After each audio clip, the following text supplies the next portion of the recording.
Olá, mentes curiosas! Bem-vindos a esta jornada intelectual. Hoje vamos abrir um livro que muitos preferem manter fechado, um que conta uma verdade incômoda sobre o mundo moderno. Vocês já sentiram que por trás das histórias de progresso e sucesso se esconde algo mais sombrio? Bem, vocês não são os primeiros. Há mais de um século, enquanto o mundo celebrava as maravilhas da era industrial, com seus trens a vapor e suas fábricas imponentes, um grupo de escritores decidiu apontar sua pena para as sombras, para o que ninguém queria ver. Eles ousaram contar a verdade sem filtros nem rodeios. E o que eles encontraram mudou a literatura para sempre. Preparem-se porque vamos desvendar como o realismo e o naturalismo se tornaram o espelho mais cru da sociedade.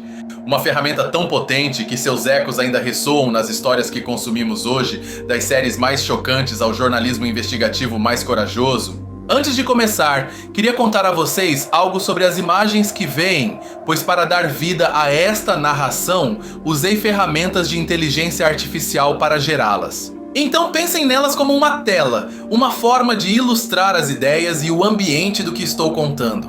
Elas nem sempre serão uma representação exata ou literal, mas sim um acompanhamento visual para que a imaginação de vocês possa voar comigo. Espero de coração que gostem. Para entender esta revolução literária, primeiro temos que viajar ao século XIX. Imaginem o cenário. As cidades europeias cresciam a um ritmo vertiginoso.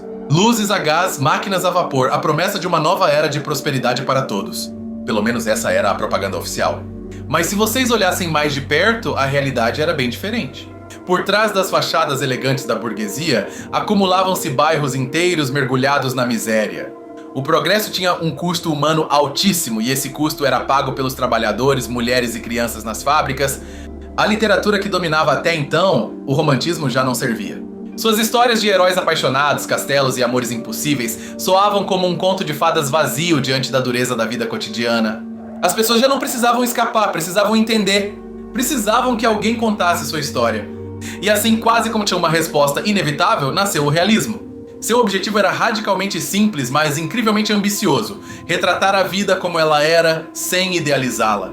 Os escritores se tornaram uma espécie de fotógrafos da realidade social, usando palavras em vez de uma câmera. Autores como Honoré de Balzac, na França, propuseram-se a uma tarefa monumental: criar o que ele chamou de a comédia humana. Uma série de romances que pretendiam documentar cada canto da sociedade francesa, do banqueiro mais rico ao trabalhador mais pobre. Ninguém ficava de fora do retrato. Na Inglaterra, Charles Dickens, embora com toques ainda românticos, não hesitou em mostrar a brutalidade dos orfanatos, a exploração infantil e a hipocrisia das instituições. Seus romances eram um golpe direto na consciência da sociedade vitoriana. Pensem bem, ele foi um verdadeiro ativista social com a pena. O realismo se obcecou com o detalhe. As descrições eram minuciosas, quase científicas. Eles queriam que o leitor pudesse sentir o cheiro da fumaça das fábricas, o frio de um apartamento sem aquecimento, ouvir o burburinho incessante da cidade. A ideia era criar uma imersão total na realidade. Os protagonistas já não eram príncipes nem cavaleiros. Eram médicos de aldeia, donas de casa frustradas, funcionários de escritórios cinzentos, gente comum e corrente com problemas e ambições reconhecíveis. Pela primeira vez, milhões de pessoas podiam se ver refletidas nas páginas de um livro. A vida delas importava. Uma das obras-primas que encapsula isso é Madame Bovary, de Gustave Flaubert. É a história de Emma, uma mulher presa a um casamento tedioso e uma vida provincial que busca escapar através de fantasias românticas e adultério. Sua tragédia é a tragédia dos sonhos quebrados por uma realidade medíocre. Flaubert era tão obsessivo com a precisão que seu lema era encontrar le mot juste, a palavra exata. Ele não queria simplesmente contar uma história, queria construir um mundo tão real que o leitor não pudesse distinguir a ficção da realidade. Um trabalho de arquiteto da palavra. Mas justo quando o público estava se acostumando a este espelho da realidade, alguns escritores acharam que não era suficiente. Eles acreditavam que o realismo era muito educado, muito tímido, sentiam a necessidade de ir um passo além, de levantar o tapete e mostrar toda a sujeira que havia por baixo. Assim nasce o naturalismo. Se o realismo é um fotógrafo, o naturalismo é um médico legista. Não só quer mostrar a realidade, quer dissecá-la, analisar suas causas e mostrar suas consequências mais cruas, por mais desagradáveis que fossem. Queria aplicar o método científico à literatura. O pai deste movimento foi o escritor francês Émile Zola. Ele estava fascinado pelas novas teorias científicas de sua época, como a teoria da evolução de Darwin e os primeiros estudos sobre a genética, e fez a si mesmo uma pergunta assustadora: e se os seres humanos não somos tão livres quanto pensamos? O naturalismo se baseia em uma ideia chamada determinismo. É o conceito de que nosso destino é fortemente influenciado ou até mesmo determinado por 3 fatores: a herança, ou seja, os genes e as predisposições que herdamos de nossos pais, o meio ambiente em que crescemos e o momento histórico que nos cabe viver. Para Zola, o romance era um laboratório. Ele pegava um personagem com uma certa herança genética, colocava-o em um ambiente miserável e observava como o experimento se desenrolava. Seus protagonistas frequentemente não têm escapatória. São vítimas de forças que não podem controlar, como o alcoolismo, a pobreza ou a violência. Seu grande projeto foi uma série de 20 romances Les Rougon-Macquart, onde ele segue a história de uma família ao longo de várias gerações. Em cada livro, ele explora como as mazelas da família, como o alcoolismo ou a loucura, se manifestam em diferentes ambientes. Das minas de carvão às grandes lojas de departamento de Paris. Uma de suas novelas mais famosas e brutais é A Taberna, L'Assommoir. Ela narra a queda de uma lavadeira chamada Gervaise no alcoolismo, arrastada pela miséria de seu entorno e pela fraqueza de seu marido. Zola não julga, simplesmente mostra a engrenagem social que a tritura. É uma leitura devastadora. Em Germinal, outra de suas obras-primas, ele nos submerge no inferno das minas de carvão do norte da França. Descreve com um detalhe asfixiante as condições desumanas dos mineiros, sua luta e sua rebelião. Quase se pode sentir o pó de carvão nos pulmões ao lê-lo. Como podem imaginar, isso foi um escândalo absoluto. A sociedade burguesa, que preferia ler histórias edificantes, acusou Zola e os naturalistas de serem vulgares, de se deleitarem no sórdido. Mas o objetivo deles não era provocar por provocar. Seu objetivo era a verdade, por mais feia que fosse. Acreditavam que, ao expor as doenças da sociedade, podiam ajudar a curá-las. O naturalismo, em seu núcleo, tinha uma profunda vocação social. Era um grito de alarme. Olhem para isto, não podemos continuar ignorando. Uma forma de ativismo através da arte mais crua e visceral. Agora, este terremoto literário não ficou restrito apenas à França. A ideia de usar a literatura como um bisturi para examinar a sociedade se espalhou por todo o mundo como um rastilho de pólvora. E em cada lugar, adotou uma forma única, respondendo às suas próprias feridas e conflitos.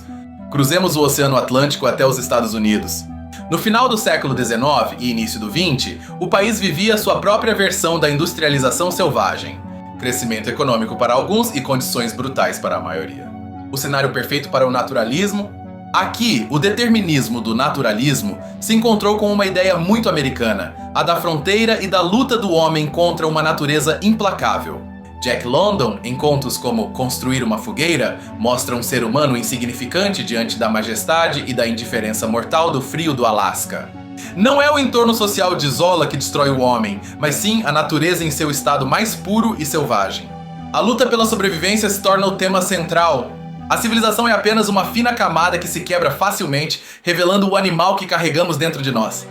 Outros autores, como Stephen Crane em Maggie, Uma Garota da Rua, ou Theodore Dreiser em Uma Tragédia Americana, aplicaram a fórmula de Zola às cidades americanas, mostrando como os sonhos de sucesso e felicidade se chocavam contra um muro de pobreza e determinismo social. E agora viajemos para o leste, para a vasta e convulsa Rússia do século XIX. O realismo russo é um gigante por si só. Aqui, o espelho não só se voltou para a sociedade, mas se virou para o interior, para as profundezas mais escuras e complexas da alma humana. Falamos de Fyodor Dostoiévski.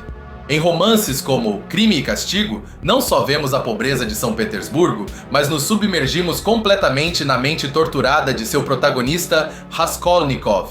Sentimos sua angústia, sua soberba, sua culpa. É um realismo psicológico. Dostoiévski explorou as grandes questões filosóficas através de seus personagens. Deus existe? Se não há Deus, tudo é permitido? O que é a moral? Seus livros são um campo de batalha de ideias, encarnadas em personagens desesperados que lutam para encontrar um sentido para sua existência. Por outro lado, temos Leon Tolstói. Em Guerra e Paz, ele pinta um mural gigantesco da sociedade russa durante as guerras napoleônicas.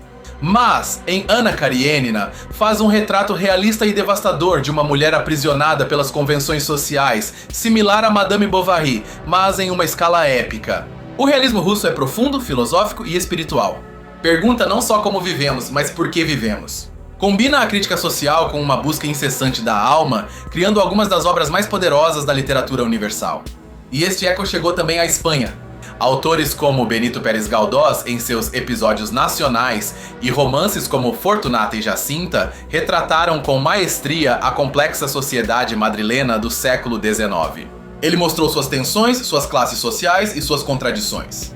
Leopoldo Alas, Clarín, com A Regenta, criou um dos retratos femininos mais impressionantes da literatura, similar a Emma Bovary e Anna Karenina. É uma análise demolidora da hipocrisia, da frustração e da pressão social em uma cidade de província, vetusta, que era um microcosmo da Espanha. Inclusive na América Latina, este movimento encontrou um terreno fértil para denunciar as injustiças. O naturalismo serviu como arma para criticar a situação das populações indígenas, como o fez Clorinda Mato de Turner em Ave Sem Ninho, um dos primeiros romances indigenistas. Assim como vemos, o realismo e o naturalismo não foram apenas uma moda literária passageira, foram uma nova forma de olhar o mundo. Uma que exigia honestidade, coragem e uma profunda empatia pelo ser humano, especialmente por aqueles que a sociedade preferia não ver. Esses escritores nos ensinaram que a literatura pode ser um espelho, sim, mas também pode ser um martelo. Um martelo para quebrar as falsas aparências, para demolir os preconceitos e para construir uma consciência social mais justa. Eles nos mostraram que contar a verdade é um dos atos mais revolucionários que existem. E se pensarem bem, essa necessidade de verdade não desapareceu. Pelo contrário, hoje, em um mundo saturado de imagens perfeitas, de fake news e de narrativas controladas, continuamos buscando essas vozes que se atrevem a nos mostrar a realidade sem rodeios. Seja em um documentário, uma série, um podcast ou um livro, o espírito do realismo e do naturalismo continua vivo cada vez que um artista ou um jornalista decide focar nos problemas reais. A desigualdade, a injustiça, as lutas da gente comum. O legado de Zola, de Dickens, de Dostoiévski é a convicção de que contar histórias pode e deve mudar o mundo. Esses movimentos literários nos convidam a ser observadores críticos de nosso próprio tempo, a nos perguntarmos que histórias não estão sendo contadas, que realidades estamos ignorando. Nos animam a buscar o rosto humano por trás das manchetes e das estatísticas, a entender as causas profundas dos problemas que nos afligem. Da próxima vez que lerem um romance que os incomode, que os faça sentir a crueza do mundo, lembrem-se destes pioneiros. Eles foram os que abriram a porta para que a literatura deixasse de ser apenas um entretenimento e se convertesse em uma ferramenta essencial para compreender a complexidade da experiência humana. Eles nos lembraram que a ficção às vezes pode dizer uma verdade mais profunda do que qualquer relatório oficial. Porque nos permite nos colocar na pele de outros, sentir a dor deles, compartilhar suas esperanças e, em última instância, reconhecer nossa humanidade compartilhada em meio à adversidade. A era industrial forjou o mundo moderno com suas luzes e suas sombras. E a literatura do realismo e do naturalismo nos deu a linguagem para entendê-lo, para criticá-lo e para sonhar em transformá-lo. Um legado inestimável que merece ser lembrado e, sobretudo, lido. Foi uma época onde a palavra escrita se carregou de uma responsabilidade imensa. Já não bastava entreter uma elite ociosa. O escritor realista sentia o pulso da rua, a urgência das mudanças sociais e assumia um papel quase de cronista, de sociólogo, de testemunha de seu tempo perante a história. Pensemos na objetividade que buscavam. Flaubert falava da impassibilidade do autor, a ideia de que o narrador deveria ser como Deus em sua criação, presente em todas as partes, mas visível em nenhuma. Ele queria eliminar sua própria voz para que a realidade falasse por si mesma, sem filtros emocionais ou morais. Essa busca por objetividade levou a uma investigação quase jornalística. Antes de escrever Germinal, Zola passou meses nas regiões mineiras, desceu às minas, conversou com os trabalhadores, fez anotações exaustivas. Ele queria que cada detalhe, desde a linguagem técnica até a gíria dos mineiros, fosse autêntico. Essa dedicação à verdade factual é uma das grandes heranças que deixaram para o jornalismo moderno e a não ficção. A ideia de que para contar uma história poderosa, primeiro você deve mergulhar nela, investigar, verificar. A credibilidade se tornou uma moeda de ouro. O naturalismo também explorou a psicologia das massas. Em romances como O Paraíso das Damas, Zola analisa o nascimento das grandes lojas de departamento e como elas seduziam as mulheres burguesas, criando uma nova religião do consumo. É uma análise incrivelmente moderna da publicidade e do desejo. Além disso, não podemos esquecer a crítica às instituições. A igreja, o governo, o sistema judicial, a instituição do casamento, nada escapava ao seu olhar crítico. Mostravam como essas grandes estruturas, que se supunham pilares da sociedade, frequentemente eram corruptas, hipócritas e opressivas. Essa coragem de desafiar o status quo custou caro a muitos desses autores. Eles enfrentaram a censura, julgamentos por imoralidade e o desprezo da crítica oficial. Mas não pararam porque acreditavam no poder de sua missão. Também é fascinante como a própria linguagem mudou. Eles se afastaram da prosa poética e ornamentada do romantismo.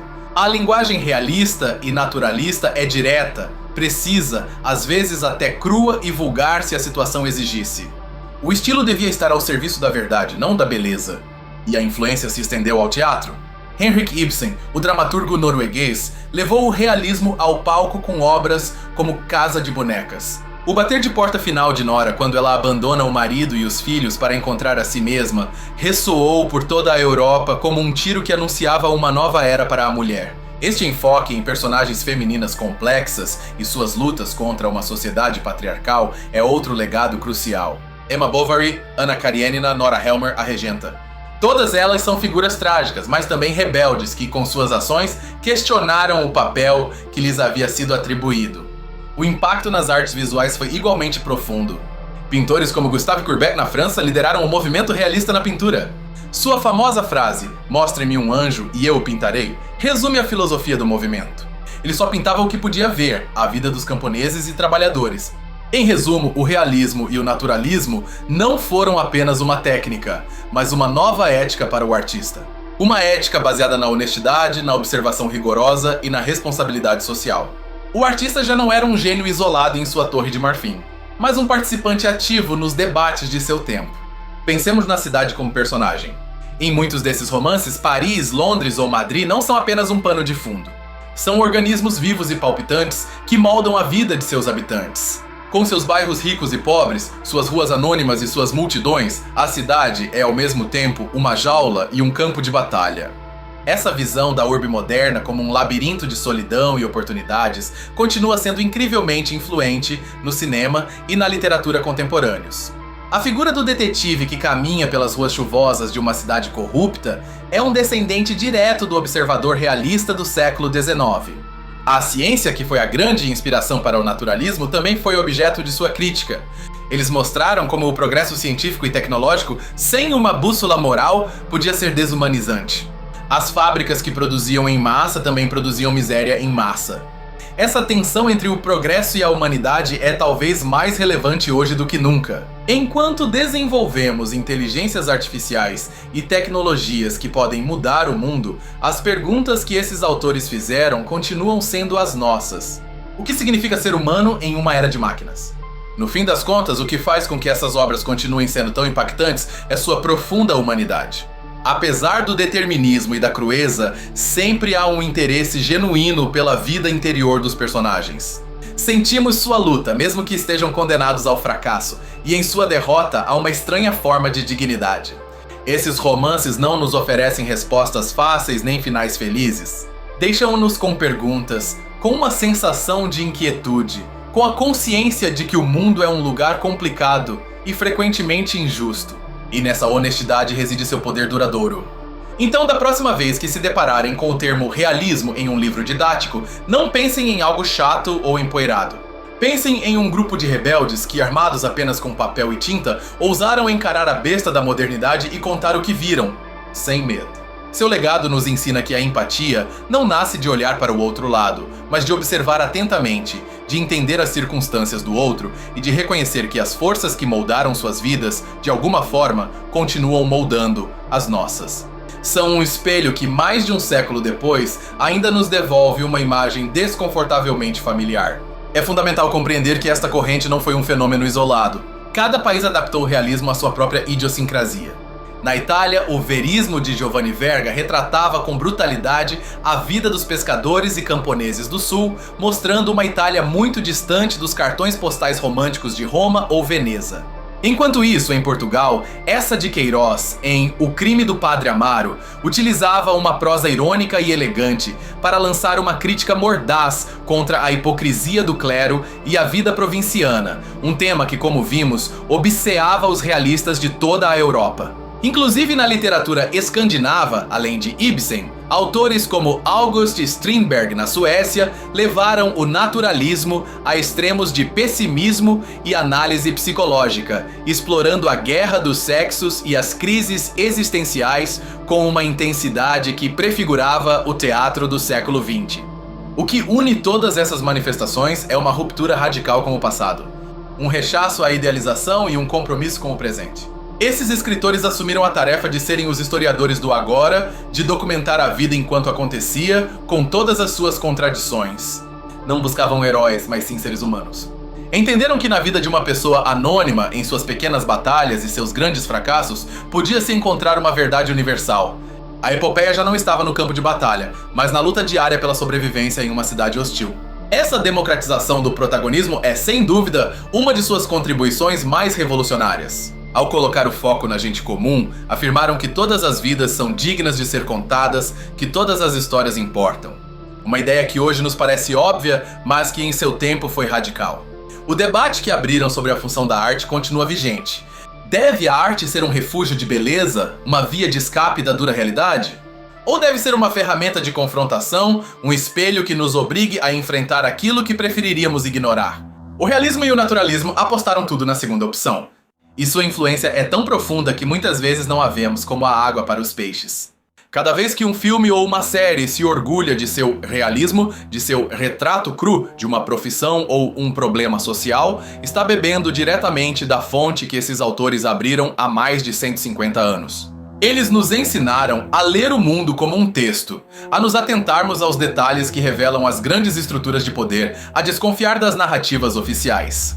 Em suma, nos deram ferramentas para desenvolver um pensamento crítico que é absolutamente indispensável na atualidade. Assim, ao voltarmos o olhar para trás, não vemos apenas um movimento literário. Vemos uma valente e necessária rebelião contra a cegueira? Uma tentativa monumental de capturar a verdade de uma era de mudanças brutais, deixando para nós um arquivo da condição humana na encruzilhada da modernidade. Da próxima vez que caminharem por uma grande cidade, observem os contrastes. Nos arranha-céus de cristal ao lado dos edifícios antigos na riqueza e na pobreza que convivem a poucas ruas de distância, estarão vendo a mesma paisagem que fascinou e horrorizou os escritores realistas. O mundo deles é ainda o nosso mundo. A literatura, graças a eles, deixou de ser um simples objeto de prazer estético para se converter em um documento social, em uma forma de conhecimento. Um instrumento para entender não só como as coisas eram, mas por que eram assim, e como as forças da história, da economia e da biologia nos moldam a todos. Talvez a lição mais importante que nos deixam é que a verdade, embora frequentemente seja dolorosa e difícil de aceitar, é sempre o único ponto de partida sólido para qualquer mudança real. Para melhorar o mundo, primeiro temos que ousar vê-lo como ele é. Essa foi sua grande e duradoura contribuição. Em conclusão, o realismo e o naturalismo foram muito mais do que uma simples técnica literária. Foram uma postura ética diante do mundo, um ato de coragem intelectual que consistiu em segurar um espelho diante de uma sociedade que não queria ver o próprio rosto. Eles nos mostraram as cicatrizes, a sujeira e as fraturas, mas ao fazer isso, também nos revelaram a incrível resiliência do espírito humano. Seu legado é um convite permanente a não nos conformarmos com as aparências, a questionar as verdades que nos impõem e a buscar a humanidade nos lugares mais inesperados. Eles nos lembraram que as melhores histórias não são as que nos evadem da realidade, mas as que nos ajudam a compreendê-la e, com sorte, a transformá-la. Um eco que ressoa com mais força do que nunca em nosso complexo século XXI. O verdadeiro poder dessas obras reside em sua capacidade de gerar empatia. Ao nos obrigar a viver, página a página, a vida de um mineiro, de uma lavadeira ou de uma mulher aprisionada, elas nos forçam a abandonar nossa cômoda posição de espectadores e a sentir, de verdade, o peso de outra existência. Essa é a magia e a responsabilidade da grande literatura. Essa jornada às profundezas da condição humana nem sempre é agradável, mas é absolutamente necessária. Porque só ao entender as raízes da injustiça e do sofrimento, podemos aspirar a construir um futuro mais equitativo. Os realistas e naturalistas sabiam disso. Eles nos deixaram um mapa de seus abismos para que aprendêssemos a navegar os nossos. A literatura, em suas mãos, tornou-se uma consciência para a sociedade. Uma voz que se negava a ser silenciada, que gritava das páginas dos livros as verdades que os poderosos preferiam ocultar. Um lembrete de que a arte, quando é honesta, é uma das forças mais transformadoras que possuímos. No final, a crueza de seu espelho não era um ato de cinismo, mas um ato de profundo amor pela humanidade. Um amor que não se conforma com a beleza superficial, mas que busca a verdade na imperfeição, a força na vulnerabilidade e a esperança nos lugares mais escuros. Uma lição que nunca devemos esquecer. E é que a sociedade industrial que eles descreveram assentou as bases do mundo globalizado e tecnológico em que vivemos. Suas análises sobre a alienação do trabalhador, o consumismo e a desigualdade urbana são de uma atualidade assustadora. Lê-los não é só olhar para o passado, é usar uma lente de aumento para entender nosso presente.